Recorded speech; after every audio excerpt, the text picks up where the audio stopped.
Parang mali yata na lumabas kami, sobrang lakas ng hangin. So, may mga bumagsak na ng sanga ng puno. Good morning guys, last day dito sa Taiwan and I'm gonna leave tomorrow ng umaga.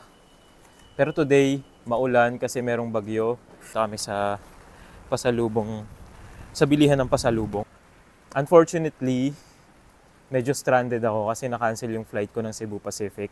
Later, sana, ng midnight. And nireschedule ako ng Cebu Pacific for November 8. Pero, since medyo matagal yon at konti na lang yung leave ko, I'm not gonna take that.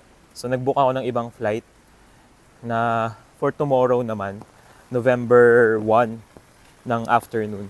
Sa China Airlines siya. So, I hope na hindi siya ma-cancel kasi ang Air Asia, Cebu Pacific, nag-cancel ng October 31 and November 1 flights nila.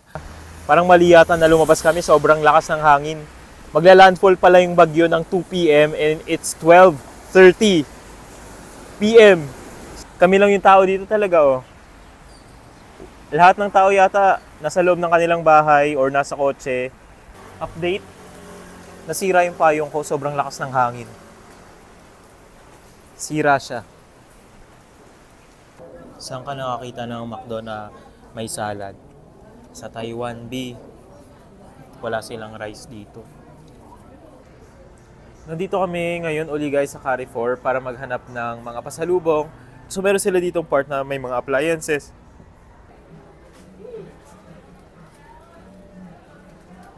Ang marami dito, mga chichirya, mga pangpasalubong, sweets, gano'n.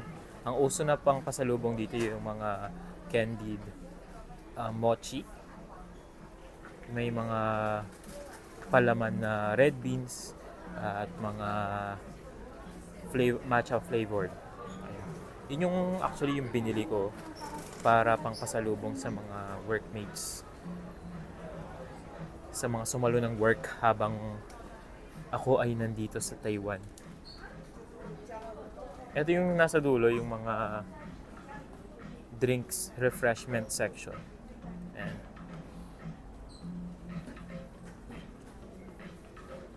nagsimula ako dito sa dulo kasi ang dami tao dun sa harap.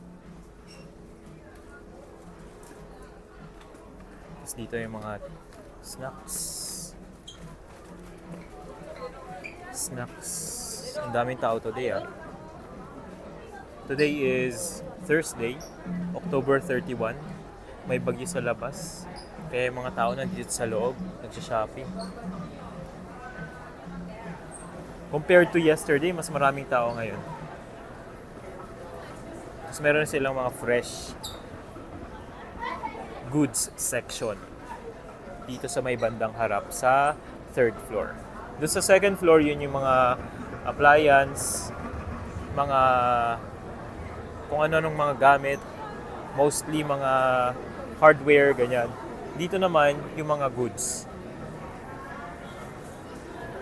Tapos doon sa may bandang harap doon, meron doong mini cafe. Nagkape ako dyan kahapon. Okay naman yung kape nila dito. Ito yung masarap gawin pag pauwi na kayo ng Pilipinas, no? Yung mag-shop kayo, magtingin-tingin kayo ng mga pagkain. Tingnan nga natin yung mga products nila, kung magkano yung mga... Wala kasing presyo yung iba, kaya hindi ko mapakita eh. Ito pala. So yung ganitong broccoli, 305 Taiwanese dollars, if I'm not mistaken. Medyo price ito, 600, almost 600 pesos. Ang mga ganito naman, mga Baguio Pechay na maliliit. Ano yan siya? 89 per bag. Kamatis, 169. Uy, ang mahal ng kamatis. Kamatis ba to? Beef tomato. Baka may kasama na siyang beef sa loob. Baby corn, 49. Tingnan natin yung mga common goods. Ayun, may mga ano rin. Promo, get one, free one. Magkano ang mangga sa Taiwan? Diyos ko, 299. Isang bag ng ganyan, balat na.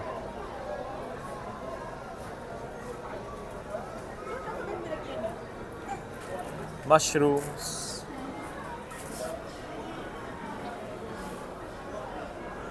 Etong sibuyas, tignan natin. Ang laki ng sibuyas, oh. Grabe! Parang kasing laki ng mansanas. Sibuyas dito ay 99 per bag. Isang ganito, mga 100 pesos. Imagine to, 200 pesos tong isang ganito. Eh, mabibili mo to sa atin ng mga 60, 50 pesos isang bag. Ay, may tilapia. Tilapia is 200 NTD. So, 400 pesos per kilo. So far, ito na yung mga nabili ko. Ito yung mga magandang pasalubong. Kasi medyo mura lang to, 36 NTD. So wala pang, wala pang 80 pesos per pack. Ito, itatry ko yung parang Yakult na medyo mas malaki. Sa mga mahilig mag-Yakult dyan. Marami ditong malalaking balot. Medyo malakas yung loob ko ngayon mamili-mili ng pasalubong kasi nadagdagan ng ating baggage allocation sa check-in. Actually, yung sa section na to, may mango. Galing ba to sa Pilipinas? Tignan natin. Saan ka galing? Product of the Philippines. International Bay.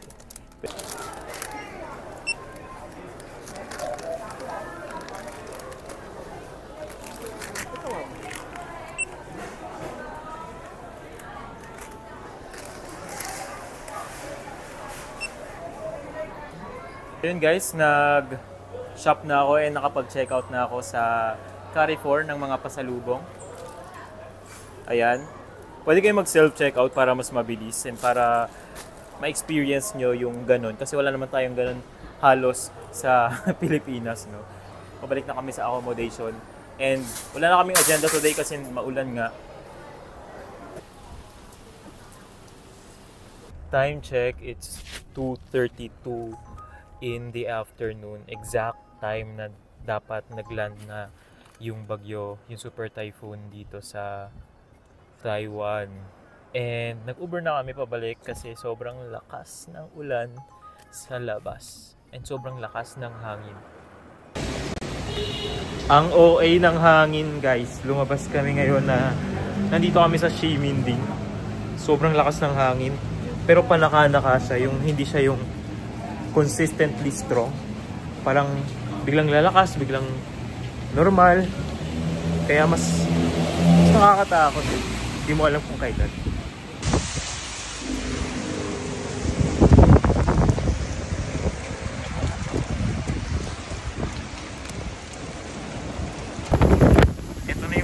Ito na yung OA na hangin. Super OA talaga. Panaka-naka siya, biglang mawawala eh. After 2 seconds, kalmado ulit.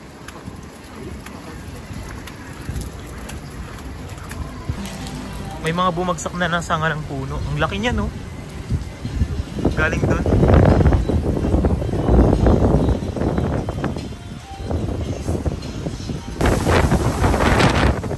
Ito yung super okay na hangin. Ito ba yung estatwa? Wala. Sira.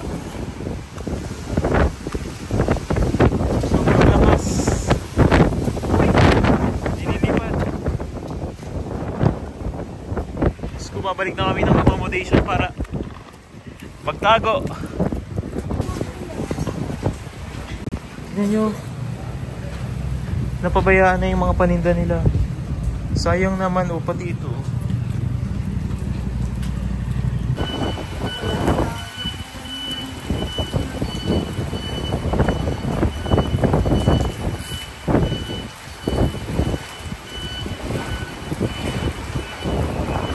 Sobrang lakas na ulan. Kanina pa may mga lumilibot na patrol, mga ambulansya.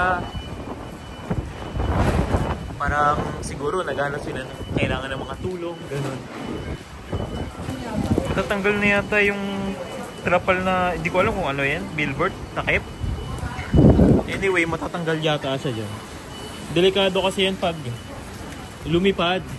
Pag nilipad yan, tapos may mga sasakyan na tinamaan, habang umaandar, mahirap na. Grabe yung lakas ng ulan sa labas. Nandito kami ngayon sa isang noodle house malapit sa aming accommodation. Order kami ng isang noodles. Buti may bukas pa kasi marami rin kainan yung sarado. Pati mga stores. Maraming sarado. Yung plan ko na bumili ng luggage hindi natuloy. Yung in-order namin 190 NTD. Daming dumplings. So, laki pa. It's the next day guys. Hindi ko na na-end yung video kahapon. Pauwi na ako ng Pilipinas. Mukhang hindi naman na-cancel yung flight today. It's around 2 or 1 p.m. Magto 2 p.m. na in the afternoon. Hopefully, walang maging ibang aberya bukod sa delayed yung flight. See you on our next adventures.